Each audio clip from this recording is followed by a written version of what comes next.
94.7 The Wave. We have a very special guest in here with me tonight.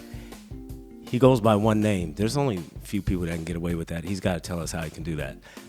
Give it up for Joe. Joe, what's up, man? Hey boy, good to see you, man. You too, you too, What's up? you too. So the new project's coming. What are we to look forward with this one?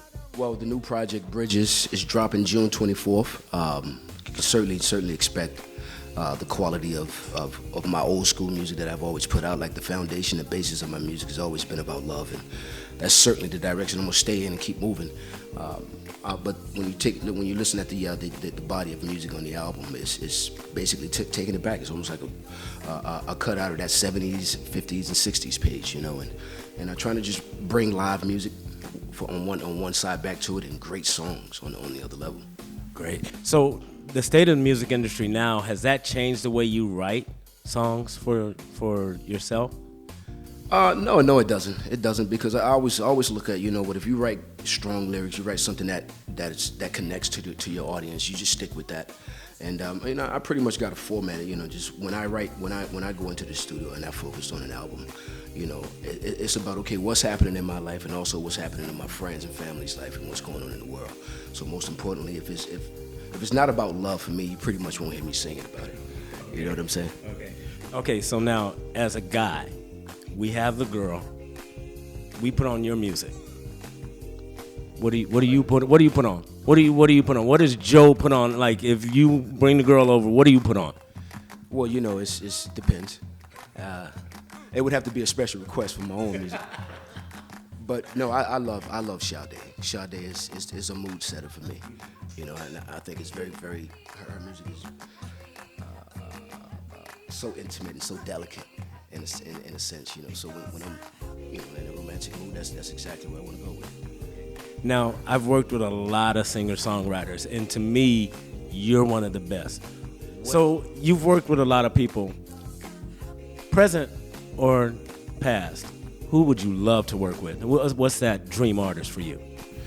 Oh man, I've always admired Marvin Gaye.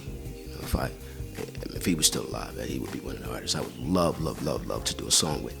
I mean, just to be in the same studio and vibe with him to see how he kind of rocks. Because to me, he was the the staple, for R&B. He was the crooner to me. So, I mean, he's one of the guys that I look at, like, when it comes to songwriting. That's the niche, that's the angle that I try to follow. What instrument do you write predominantly on? Is it piano? Is it guitar? Because I've seen you in concert. We've done shows. So that you guys know, in London, Joe got on acoustic, guitar, and shut it down when we had a full band. I was kind of mad at him. Joe didn't do no more shows with us after that. That, mind you, turned down. But what instrument do you like writing on the most? Well, I mean, guitar is my favorite, so it really depends on the vibe. Sometimes you can go with that acoustic feel on the guitar. It just creates a whole nother picture in your head. But a lot of times when you got keyboard patches you can go through, it creates a different vibe. So it kind of, that's a good way to create as well. And sometimes, it just starts with a concept, just a story. Like, one of the songs on the album, First Lady, I was just, thinking about that. I thought that was just a great title. Something great to write about. I think about the First Lady, President Michelle Obama. I think about, the churches, the pastor's wife, the First Lady, and the First Lady in your life. So I thought it was just a great concept to write about. And sometimes it starts with just with a title. Well, we thank you, my brother. Much love. Always great success. Joe,